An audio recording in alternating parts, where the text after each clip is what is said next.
अग्रसर होते हुए अपने पूज्य गुरुदेव आदरणीय पीयूष जी महाराज जी का अब आप लोगों को, हम लोगों को मार्गदर्शन मिलेगा।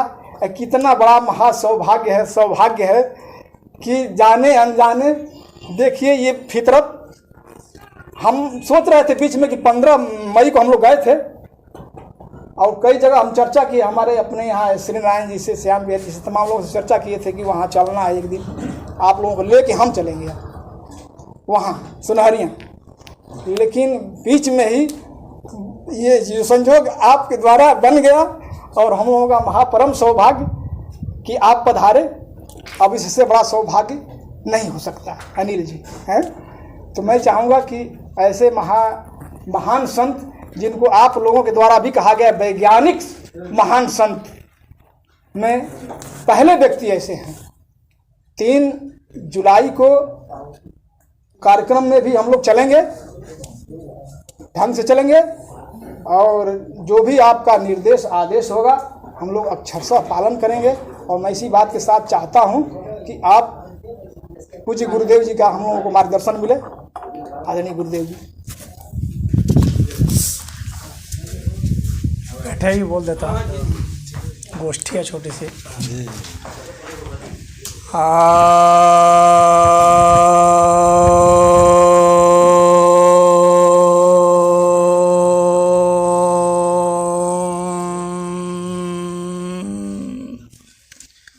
उपस्थित सभी भक्तजनों को सप्रेम नमन। भक्तों, 1995 की बात है, जब मैं संन्यास्त हुआ था तो सबसे पहले वाराणसी और उसके बाद फिर गाजीपुर में आया। और गाजीपुर में जैसे कि अवधेश जी भी बताए कि पहले मैं तुलसी आश्रम गया, फिर धीना गया, उसके बाद जमानिया आया। जब मैं जमानिया आया तो कोई भी व्यक्ति जो बाहर से आता है तो पहले उस स्थान का अवलोकन करता है, लोगों का अवलोकन करता है। जब मैं यहाँ आया तो यहाँ देखा ये जो रेलवे स्टेशन से ठीक इधर बाहर निकलते हैं तो कि सड़कें बजा रही है, पैर रखने की भी ढंग से जगह नहीं थी। लोग सब्जियों को वहीं फेंक देते थे, लोग उसी पर चलते थे, उसी पर जो है ऑटो रिक्शा भी उसी पर चल रहा था। और सब्जी के लिए अलग से मार्केट भी नहीं था, बस उसी सड़क के किनारे ही लोग मंडी लगाते थे। आज पता नहीं कहाँ लगा रहे होंगे, वहीं पर लगाते थे, सब फेंक देते थे वहीं पर। इतना गंदा मैंने इसके पहले और कोई स्थान नहीं देखा था जितना गंदा मैंने जमानिया को देखा। तो सबसे पहले दिमाग में यही बात है कि कौन यहाँ का नेता है और यहाँ के कैसे लोग हैं जो कि कुछ भी इस विषय पर सोच विचार नहीं रहे हैं, कुछ भी कार्य नहीं कर रहे हैं। तो बाहर के लोग जब आएंगे तो शिकायत तो बस नेता की ही होगी और कुछ लोगों की होगी जो उससे संबंधित है। 10 वर्ष के बाद फिर जब आता हूँ तो देखता हूँ हालत वही है। चेयरमैन बदल गए होंगे, नेता बदल गए, विधायक बदल गए, सांसद बदल गए होंगे, लेकिन हालत नहीं बदली थी, हालत उसी तरह से। पुनः 10 वर्ष के बाद जब आया, यानी 20 वर्ष जब हो गए, तो फिर देखा वैसी हालत। अब जब जयप्रकाश गुप्ता जी बने हैं, बहुत जैसा कि आप लोगों ने कहा, बहुत सी आशाएं हैं, सभी को आशाएं होनी भी चाहिए। नए नेताओं से नई आशाएं होती हैं, लेकिन व्यवस्था का भी बहुत बड़ा रोल होता है। और जैसे वो शिकायत भी कर रहे थे कि सब जो आलोचना करने वाले होते हैं वे चिपक जाते हैं, वे अपना कोई ठेका वका ले लिए, जो विरोध करने वाले होते हैं वही लाभ उठा लेते हैं, और फिर जनता का मुद्दा बस धरा रह जाता है और व्यवस्था वैसी रहती है। कुछ ज़्यादा ना भी कर पाएँ। संजीव जी ने बहुत अच्छा सलाह दिया कि सफाई कम से कम होनी चाहिए, सरकार के फंड से हो तो या जन सहयोग से हो तो, लेकिन होनी अवश्य चाहिए जैसे भी हो। किसी यहाँ पर कुछ आश्रम भी हैं, मैं रहा भी हूँ। एक बार मैंने उन लोग से चर्चा भी की कि कम से कम एक आध बार जा कर के, आश्रम में यहाँ बैठे हुए हैं, एक आध बार चल कर के कुछ किया जाए उसके लिए। तो कोई तैयार नहीं हुआ। कुछ लड़के यहाँ पर थे जो कि मुझे कहीं प्रवचन भी करवाए थे उधर मदनपुरा रोड पर, तो उन लोगों से मैंने कहा, तो एक दिन मेरे कहने पर उन लोगों ने कर दिया था सफाई। लेकिन एक दिन का क्या है, जब गंदा करने वाले रोज़ हैं, साफ करने वाले एक दिन से क्या कर लेंगे। तो कहने का मतलब है कि मैं इनका आकलन, अभी तो मैं बधाई दे रहा हूँ इनको और शुभकामनाएं भी दे रहा हूँ, लेकिन इनका आकलन मैं उसी से करूँगा जब मैं उस सड़क से गुजरूँगा। किसको क्या मिला मुझे मतलब नहीं है, लेकिन सड़क देख के मैं आँक लूँगा कि काम ठीक से हुआ। सड़क की अगर सफाई हो गई तो मैं अच्छा समझूँगा। या तो इनके संबंधित बात हुई। अब ज़रा मैं थोड़ी सी अपनी बात कर देता हूँ। जब मैं संन्यास्त होकर के इधर घूमा तो सबसे पहले मैंने लिस्ट बनाई इस देश की समस्याओं का। इस देश की मुख्य समस्याएं क्या है जिससे सब लोग ग्रस्त हैं। सब पार्टी के वादे हैं लेकिन वादे कुछ नहीं हो रहे हैं पूरे। तो मैंने लिस्ट बनाई कि राजनीति में क्या झोल है। जनतंत्र वास्तव में यहाँ नहीं है, प्रजातंत्र नहीं है, यहाँ जो है नेता तंत्र है। तो कैसे इसको सीधे प्रजातंत्र में बदला जाए, ये मेरे दिमाग में एक प्रश्न चिन्ह आया। तो उसके लिए मैंने व्यवस्था दी। फिर दूसरी बात है कि गरीबी का देखा मैंने कि गरीबी बहुत ज़्यादा है। एक वर्ग है जो बहुत अमीर है और एक वर्ग है जो मध्यम वर्ग कहलाता है, जो जूझ रहा है गरीबी से। उसको सदैव भय रहता है कब मैं गरीब हो जाऊंगा। और जैसे कि अभी ये आंसू भी इनके कुछ निकल गए क्योंकि इन्होंने वो अवस्था देखी। ऐसे बहुत सारे लोग हैं जो देखते हैं, जो बराबर उनको डर सताता है कि मैं गरीब हो जाऊंगा। तो गरीबों की संख्या बहुत ज़्यादा है। हालांकि सरकार ने जो बाउंड्री लाइन खींच रखी है गरीबों की, वो काफ़ी नीचे उसका स्केल रखा है, इसीलिए लगता है कि कम प्रतिशत लोग गरीब हैं।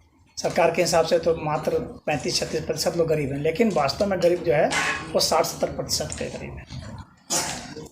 तो एक समस्या हमारे सामने थी गरीबी की भी। तीसरी समस्या थी भ्रष्टाचार की, कि भ्रष्टाचार से कैसे मुक्ति हो। बाकी लोग तो नारे लगा रहे हैं सब पार्टी, मुक्त कर देंगे मुक्त कर देंगे, लेकिन मुक्ति के लिए उनके पास कोई स्कीम नहीं है और कोई उनके पास तकनीक नहीं है कि इससे मुक्त कर। फिर चौथी समस्या जो सामने आई वो है जातिवाद की। घनघोर जातिवाद से ग्रस्त हमारा समाज है। कैसे इस जातिवाद को तोड़ दिया जाए सदा के लिए, जो आज तक किसी भी ऋषि महर्षि अवतार ने नहीं किया। वो मेरे दिमाग में था कि मुझे उस तरह की एक व्यवस्था सोचनी है, देनी है। इसके बाद बात आती है कि हम लोग के धर्म में भी और दुनिया में भी इतने मतांतर हैं, आखिर इसका एक निदान हल क्या है। इतने मत हो कैसे गए और इनका एक सामूहिक हल होना चाहिए। वह एक बहुत बड़ी समस्या थी जो पूरे विश्व के लिए थी। वो उसका भी मैंने लिस्ट किया। फिर उसके बाद यह समस्या आई कि हम लोग के देश में जो है न्याय व्यवस्था बहुत गड़बड़ है। लोगों को न्याय नहीं मिलता है। मुझ पर खुद ही मुकदमा है 2004 का, और आज तक जो है अभी तक जो है चार्जशीट पर बहस नहीं हुई है। और इतने बरस हो गए, 2023 हो गया 2004 से। तो यहाँ पर तो किसी भी धारा के तहत जो है कोई सुनवाई का वो डेट नहीं हुआ है कि इतने समय में इसका हल हो जाना चाहिए। तो एक समस्या है ये न्यायालय की। और जानते हैं हम लोग के देश में आम लोगों को लगता है कि यह देश जो है नेताओं के द्वारा चलाया जा रहा है। आम लोग यही सोचते हैं कि सरकारें देश चलाती हैं, लेकिन अगर आप बहुत गौर से अगर इतिहास को देखते हैं आज़ादी के बाद, अम्बेडकर को भी जजों ने समझा दिया था अच्छी तरह से कि शासन जो है वास्तव में हम लोग चलाएंगे। और जो कॉन्स्टिट्यूएंट असेंबली की बात हुई थी उसमें भीमराव अम्बेडकर हर तरह का दलील दे दिए, लेकिन जजों ने वो दलील नहीं मानी कि जो है नियुक्ति जो है हम लोग करेंगे। मोदी जी भी परेशान हो चुके हैं और इंदिरा गांधी जी भी परेशान थी। सभी लोग थक हार गए और जज, वास्तव में जो शासन इस देश में जो चल रहा है वो जजों का चल रहा है। ये बहुत कम लोग जानते हैं, जो वकालत कर रहे हैं वे लोग जानते होंगे। कोई भी कानून बना दे पार्लियामेंट, जजों के पास ये पावर है कि संविधान विरोध उसको घोषित कर सकते हैं और उसको जो है क्रैश कर सकते हैं, ख़त्म कर सकते हैं। और उसके बाद फिर उन लोगों ने PIL वाला सिस्टम किया कि खुद भी कोर्ट जो है कुछ ऐसा सिस्टम ला करके सरकार को निर्देश दे सकती है कि इस विषय पर कानून बनाया जाए या इस विषय पर कोई आदेश दिया। तो एक समस्या यह भी है कि जजों से संबंधित जो है न्याय व्यवस्था से संबंधित क्या चीज़ हो इस देश में, ये बहुत बड़ी बड़ी समस्या है जिससे बड़े बड़े लोग जूझ रहे हैं, उनको हल नहीं मिल रहा है। तो इन सभी का मैंने लिस्ट बना लिया और लिस्ट बनाने के बाद मैंने एक एक करके पूरा समाधान सबका निकाल दिया और उसको फिर मैंने पुस्तकों में लिपिबद्ध कर दिया। कुछ पुस्तकें प्रकाशित भी हुई हैं, लेकिन वे चूँकि तकनीक आधारित भी हैं और जन मानस से थोड़ा ऊपर की बातें हैं, तो जल्दी वे समझ नहीं पाते हैं, या समझते हैं तो उतना वो साथ नहीं देते हैं, क्योंकि जो व्यवस्था पहले से बन रही है, जो चला आ रहा है, जैसे राजाओं का ज़माना था, अब जो है नेताओं का ज़माना है और भिन्न भिन्न पार्टियां हैं और इनके अपने अपने वर्चस्व हैं और अपने अपने इंटरेस्ट हैं, और ये उसमें जल्दी कुछ सुधार नहीं करना चाहते, क्योंकि ये अपनी व्यवस्था में चुनौती नहीं देना चाहते। जो नेता जो बैठा है शीर्ष पर, वो कोई ऐसी व्यवस्था नहीं चाहता जिसमें कि उसी की भागीदारी घट जाए, जनता की भागीदारी बढ़ जाए। बात समझने की कोशिश कीजिएगा। जनता को कानून बनाने का अधिकार नहीं देना चाहते।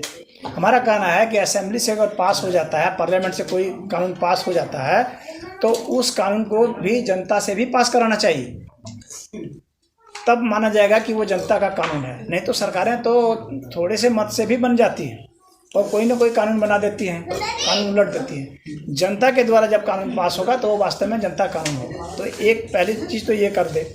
इसके बाद फिर इन नेताओं की विदाई कर दी जाए। बाद में जब जनता एडप्ट हो जाएगी, सीख जाएगी कानून बनाना, तो सीधे जनता के हाथ में कानून बनाने का अधिकार हो जाए, और वो कंप्यूटर और स्मार्टफोन के जरिए संभव है। लंबी बात उसमें नहीं करते हुए सिर्फ मैं संक्षेप में इतनी बात बता रहा हूँ। और अब गरीबी की जो बात है, कि गरीबी भी हम लोग सदा के लिए मिटा सकते हैं। कोई भी देश में गरीब आदमी नहीं रहेगा, और इसके लिए करना क्या है, देखिए सरकार के पास इतनी बजट नहीं है कि बजट से जो है गरीबी मिटा सके। बस थोड़े बहुत कुछ जो है, मान लीजिए कि मोदी जी कुछ दे दिए आपके खाते में पैसा, किसान सम्मान योजना में थोड़ा दे दिए, उससे गरीबी थोड़ी मिट जाएगी, उससे मिटेगी नहीं। उसी तरह से थोड़ा बहुत कुछ और हो गया, किसी को राशन दे दिए, कुछ दे दिए, उससे गरीबी नहीं मिटने वाली। गरीबी मिटाने के लिए एक ठोस फार्मूला चाहिए। एक तो उत्पादन की कैसे वृद्धि हो, सबको उत्पादन में लगाया जाए। दूसरी बात है कि जो उत्पादन हो जाता है उसमें किस तरीके से हम लोग वितरण में उसको लाएं। जो भी कमाई है, वितरण में जब तक नहीं लाएंगे तब तक उत्पादन से भी काम नहीं बनेगा। क्योंकि आप जान लीजिए आजकल क्या है, आर्टिफिशियल इंटेलिजेंस का भी ज़माना आ रहा है, रोबोट का ज़माना आ रहा है। रोबोट सब बहुत सारे काम करते जा रहे हैं, लोग बेरोजगार होते जा रहे हैं, लोगों के पास काम नहीं रहेगा, जबकि पूंजीपति उससे धन बना लेगा, क्योंकि धन तो उसको सामान का उत्पादन करना है, बेचना है, धन बनेगा उससे। लेकिन लोगों के पास पैसे नहीं रहेंगे खरीदने के लिए, तो वहाँ भी मंदी आ जाएगी।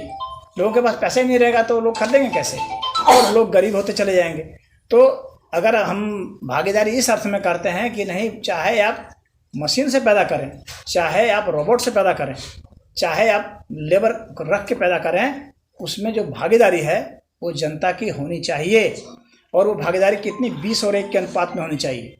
अगर अमीर के पास 20 रुपया है तो गरीब के पास 1 रुपया होना चाहिए। और आज क्या है कि अमीरों के पास खरबों खरबों है, गरीब के पास ऐसे भी हैं जो कूड़ा बिन कुछ नहीं है। ये व्यवस्था सही नहीं है, ये व्यवस्था एक अभिशाप है। तो गरीबी मिटाने के लिए आवाज़ उठाइए। आप लोगों के बीच में बोलने का मेरा मतलब है, मैंने बहुत सारी पार्टियों के बीच में बोला है, आप लोगों के बीच में ही बोल रहा हूँ, सपा में भी बोला है, बसपा में भी बोला है, बहुत सारी पार्टियों में जाता हूँ, कहीं बुलाते हैं तो बोल देता हूँ, मौका मिलता है तो। लेकिन आप लोग बात को जब उठाएंगे, अपनी पार्टियों में बढ़ाएंगे। जब किसी ने नहीं सुना तभी पार्टी बनाया गया जनता राज पार्टी का, कि भाई कम से कम एक तरफ से चलता रहे कुछ आप लोगों का भी। लेकिन जो पार्टी है ही बड़ी व्यवस्था है, हाँ, वे अगर चाहेंगे तो लागू हो सकता है, बहुत जल्दी लागू हो सकता है, लोगों की हर समस्या का निदान आसानी से हो सकता है। अब जो है जातिवाद की जो व्यवस्था है हम लोग के देश में, जाति के नाम पर कितने लोग यहाँ दंगा करते आए हैं, जाति के नाम पर जो है धर्म परिवर्तन होता आ रहा है, एक बहुत बड़ी समस्या बन खड़ी हुई है। इसके नाम पर भेदभाव होते जा रहे हैं और वो बढ़ते चले जा रहे हैं। इसके नाम पर पार्टियां बन गई हैं, लोग उसी पार्टी को देते हैं जिस जाति से संबंधित रहते हैं, कहते हैं अपनी पार्टी है, यानी जाति से अपने को वो जोड़ करके देखते हैं। जातिवाद की जो व्यवस्था है इसको समाप्त करना निहायत ही जरूरी है। यह एक अभिशाप है मानवता के ऊपर। मैं नहीं समझता कि हाँ, अगर जब तक वो इस तरह से भेदभावपूर्ण नहीं था तब तक के लिए ठीक है, लेकिन वो भेदभाव हो ही जाता है, वो पक्षपात हो ही जाता है। क्योंकि जब आपने एक ग्रुप बना लिया, जब आपने लेबल लगा लिया माथे पर किसी भी चीज़ का, चाहे किसी धर्म विशेष का लगा लिया, जाति विशेष का लगा लिया, पार्टी विशेष का लगा लिया, राष्ट्र विशेष का लगा लिया, भेदभाव तो निश्चित हो जाना है। यह जो है वास्तविक व्यवस्था मैं आपको बता रहा हूँ। अगर आपने लगा लिया कि मैं भारतीय हूँ तो जाहिर सी बात है जो गैर भारतीय है उसके प्रति आपके मन में वो भावना नहीं रहेगी जो भारतीयों के प्रति रहेगी। लेकिन हम लोग का जो दर्शन है, यहाँ ऋषि महर्षि ने कहा है वसुधैव कुटुंबकम, पूरे वसुधा को कुटुंबकम कहा है, तो हम लोग उस आदर्श की ओर चलें। तो जातिवाद मिटाने के लिए क्या करना होगा? तो सबसे बड़ी बात है जातिवाद मिटाने के लिए क्या करना होगा, ये आप समझिए। एक ऐसा कानून बनाना पड़ेगा जिसमें स्वजाति विवाह को प्रतिबंधित कर दिया जाए। जब ऐसा होगा तभी जातिवाद मिटेगा। कुछ लोग कहते हैं कि टाइटल नहीं रखने से जातिवाद मिटेगा, ऐसा नहीं होगा। ये छुप तो सकता है थोड़ी देर के लिए, मिट नहीं सकता है। छुप जाएगा कि अमुक कौन है। ये अगर उनको सिर्फ जयप्रकाश गुप्ता ना कहा कि जयप्रकाश बोलूँ तो पता नहीं चलेगा, लेकिन कितनी देर तक, थोड़ी देर में पता चल जाएगा कि किस बिरादरी के हैं। तो ये जो है हम लोग जातिवाद मिटाएं, और उसके लिए जो जातिवादी पार्टियां बनी हैं वे भी नहीं चाहती हैं जातिवाद मिटाएं। जाति के नाम पर वे वोट तो लेना चाहती हैं, मिटाना नहीं चाहती जाति को, क्योंकि मिटने से तो वे खुद मिट जाएंगे, उनकी प्रासंगिकता खुद खत्म हो जाएगी। तो वे चाहते हैं जाति रहे, उसके नाम पर जो है वे अपना राज करते रहें, शासन करते रहें। तो जातिवाद मिटाने के लिए यह व्यवस्था है। आप लोग अपने पार्टी में आवाज़ उठाइएगा, अन्य जगह पर आवाज़ उठाइएगा। धर्म की बात मैं अब कर रहा हूँ क्योंकि यह एक बहुत बड़ा मामला है। पूरे विश्व में धर्म के नाम पर सबसे ज़्यादा अत्याचार हुए हैं, युद्ध हुए हैं, मारपीट हुई, आज भी हो रहे हैं, आगे भी होते रहेंगे। और ये जो भिन्न भिन्न धर्म हैं इनके बीच में आपको अगर मैं बताऊं तो जो अंतर है वो बहुत मामूली है। आपको सुनकर हंसी आएगी कि कितना अंतर है। मात्र 2.5 शब्द का अंतर है, 2.5, उससे ज़्यादा का अंतर नहीं। उतने अंतर से पाटा जा सकता है।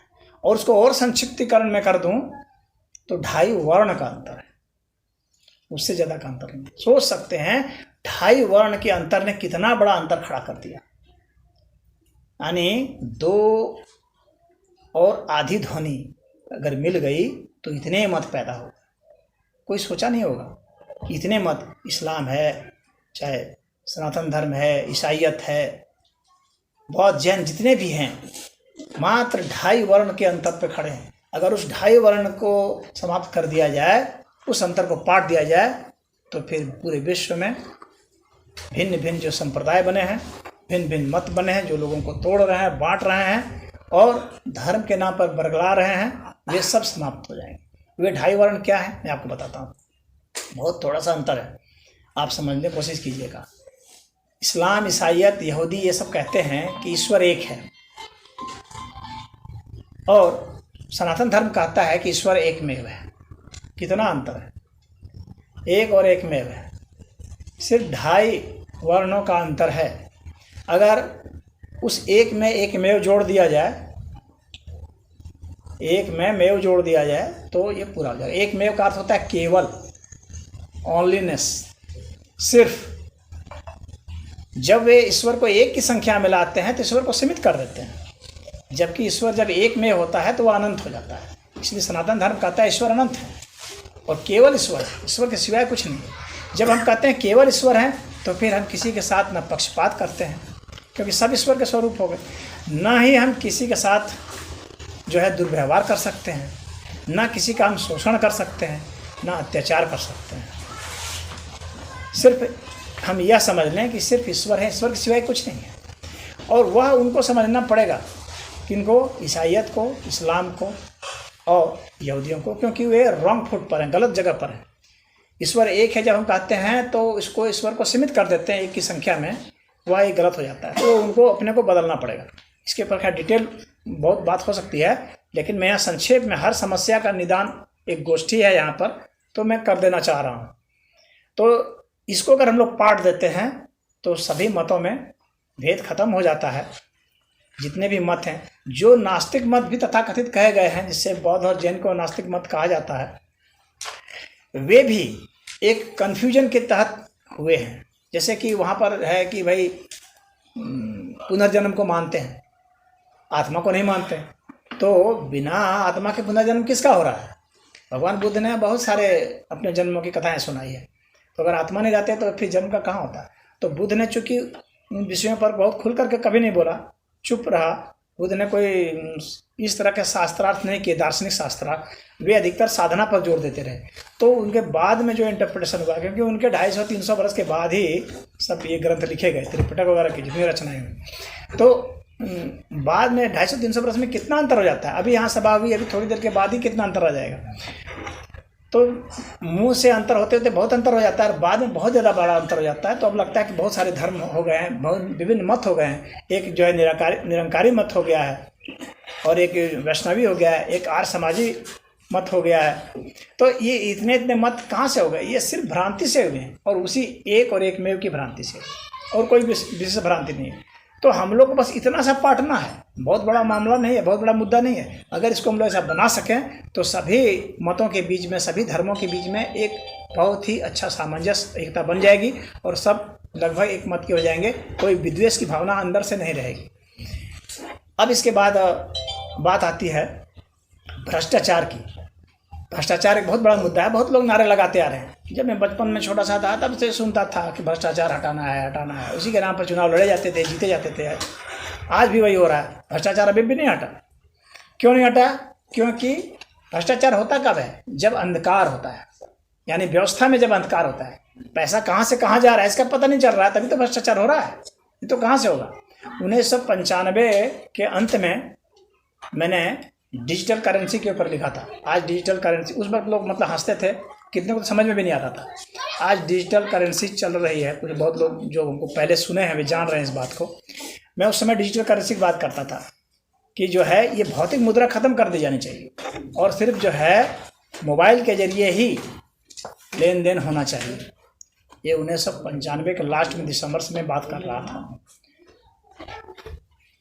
अगर ऐसा करते हैं तो कैश संबंधित जो भ्रष्टाचार है वो खत्म हो जाएगा। और उस समय तो हंसी आती थी, मुझे लोग कहते थे कंप्यूटर खत्म होने वाला है 2001 में। ऐसे ऐसे भी लोग थे जो इस तरह की बातें बोलते थे। अब ऐसा दूसरी बात क्या है और कैसे हो सकता है खत्म कैश का? तो ये बताया। काइंड का कैसे खत्म होगा कि काइंड का मतलब हो गया कि हम जगह सामान के रूप में ले लें, कोई घूस सामान के रूप में ले लें। जैसे कोई फ्लैट ले लें, सोना ले लें, चांदी हीरा मोती ले लें, तब घूसखोरी कैसे ख़त्म होगी? पैसा तो मान लीजिए कि अभी डिजिटल होने लगेगा, 2000 का नोट बंद हो रहा है, 500 का बंद होगा, धीरे धीरे सब नोट बंद हो जाएगा, तो खाते से खाते में आएगा तो सरकार को सब पता चलेगा कि इसके खाते में पैसा आ रहा है, कैसे जा रहा है। हाँ, तो उसमें तो आप नहीं कुछ कर पाएंगे, फिर पकड़ लिए जाएंगे। लेकिन अगर कोई सामान ले तो क्या होगा? तो इसके लिए मैंने कहा था, मैंने पुस्तक लिखी है, उसमें मैंने जिक्र किया है सबका कि सभी सरकारी कार्यालयों में ब्रेन स्कैन मशीन लगाई जाए, थॉट रीडिंग मशीन, विचारों को पढ़ने वाली मशीन लगाई जाए। और उसको जब लगा देंगे तो जितने भी अधिकारी और कर्मचारी इसमें काम करते हैं वे उनसे गुजरेंगे, और जब वो उनसे गुजरेंगे तो उनके दिमाग में जो भी होगा, कोई आदमी जो घूस लिया है या नहीं लिया वो तो गवाह है ही, जो लिया है वो तो जानता ही है, तो उसके दिमाग में वो तो छवि है ही, तो वो कंप्यूटर में दर्ज हो जाएगी और उसको रिकॉर्ड कर लिया जाएगा, वो पकड़ लिया जाएगा। तो भ्रष्टाचार चाहे वो किसी भी अर्थ में हो वो नहीं कर सकता है। इस तरह से भ्रष्टाचार को हम लोग 100% बंद कर देंगे, बड़े से बड़े चोर लोग भी नहीं कर पाएंगे। नक्सलवाद, आतंकवाद, ये सब जो है ये बिल्कुल समाप्त हो जाएगा। नक्सलवादी जो पड़े हुए हैं, क्या वो पैसा लेकर के एकदम किसी को गोली मार रहे हैं, जंगलों छिपे हुए हैं? पैसा तो जब खाली आप डिजिटल कर देंगे ना तो पैसा उनके पास पहुंचेगा नहीं। आप नोट मुद्रा ख़त्म कर दीजिए, भौतिक मुद्रा, उनके पास पैसा पहुंचेगा नहीं। और अगर ये भौतिक मुद्रा को ख़त्म करने के बाद ये अगर आप ब्रेन स्कैन मशीन लगा देते हैं तो किसी प्रकार का कोई भी भ्रष्टाचार नहीं होगा। बड़े बड़े आपके जो नेता हैं ये भी कुछ नहीं कर पाएगा, ना बड़े अधिकारी कर पाएंगे। ठीक है, तो ये ख़त्म हो गया। अब बात आती है जजों की। लास्ट जो पॉइंट जो है ये जजों वाला है। तो मेरा ये कहना है कि न्यायालय जो है ये 24 घंटा खुला रहना चाहिए। पहली बात तो ये है, यह नहीं कि इसका कोई टाइम होना चाहिए कि इतने समय खुल रहा है, इतने समय, क्योंकि हर समय कुछ ना कुछ हो रहा है और न्याय में देरी होना अन्याय ही माना जाता है। तो देरी नहीं होनी चाहिए। जजों की नियुक्ति ज़्यादा से ज़्यादा हो और 24 घंटे न्यायालय खुले रहें, और सभी धाराओं के तहत, या हम लोग का जो कानून है ना, ये अंग्रेज़ों के ज़माने का कानून है, इस कानून को बहुत सारा बदलना पड़ेगा। हालांकि भारतीय जनता पार्टी ने बहुत सारा वो हटाने की कोशिश की है, कुछ लोग कोशिश कर रहे हैं लेकिन अभी सफल नहीं हुए हैं पूरा, लेकिन हटाया जाना चाहिए और नए सिरे से कानून बनाया जाना चाहिए। और ये जब कानून बनाए जाएंगे तो हर धारा के तहत कितने समय में निपटारा हो जाएगा इसका भी प्रावधान होना चाहिए।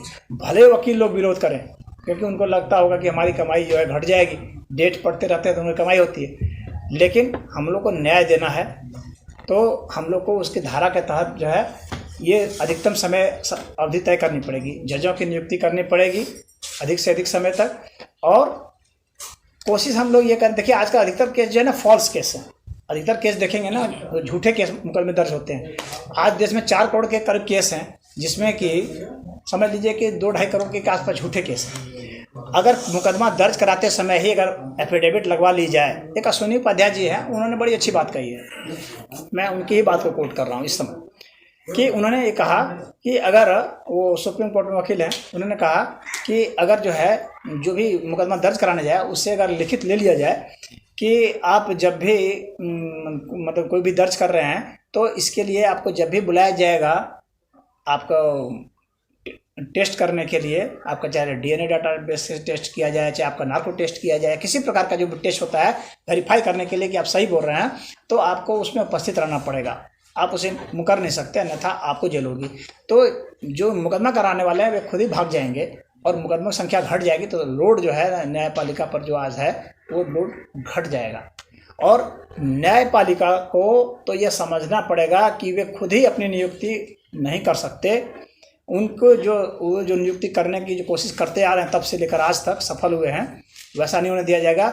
देश में वे कहते हैं संविधान बड़ा है और फिर संविधान से कहते हैं कि हम बड़े हैं, क्योंकि हम संविधान को जैसे चाहे वैसे इंटरप्रेट करते हैं, व्याख्या करते हैं। लेकिन समझना पड़ेगा कि न वे बड़े हैं, न संविधान बड़ा है, न सरकार बड़ी है, न पार्लियामेंट बड़ा है, देश में जनता बड़ी है। जनता के लिए सारी व्यवस्थाएं, पार्लियामेंट भी है, कॉन्स्टिट्यूशन भी है और जुडिशरी भी है, जो है सब जनता के लिए है। तो जनता को सिरमौर मानते हुए करना पड़ेगा। और हर चीज़ में अगर कहीं कॉन्फ्लिक्ट होता है, कहीं संघर्ष होता है न्यायपालिका में और विधायिका में, तो उसमें जनता को ही जो है उसी का मत मानना चाहिए। जनता से एक बार वो करा लेना चाहिए सर्वे कि भाई जनता क्या चाह रही है। अगर जनता चाह रही है कि नहीं जो है न्यायपालिका में जज जो है खुद को नियुक्त नहीं कर सकते, बल्कि उसके लिए एक अलग बॉडी होगी, वो नियुक्त करेगी, तो न्यायपालिका को उसको मानना चाहिए और मानना पड़ेगा, ऐसी व्यवस्था कर देनी चाहिए। अन्यथा उनके लिए भी सजा का दंड होना चाहिए। वे अपने को कानून से ऊपर नहीं मानते सकते हैं, हालांकि अभी तो वो समझते कि हैं, लेकिन ऐसा होना नहीं चाहिए। कोई भी व्यक्ति या कोई भी संस्था कानून से ऊपर नहीं हो सकती है। तो मैं इतना ही कहना चाहता हूँ। आप लोगों ने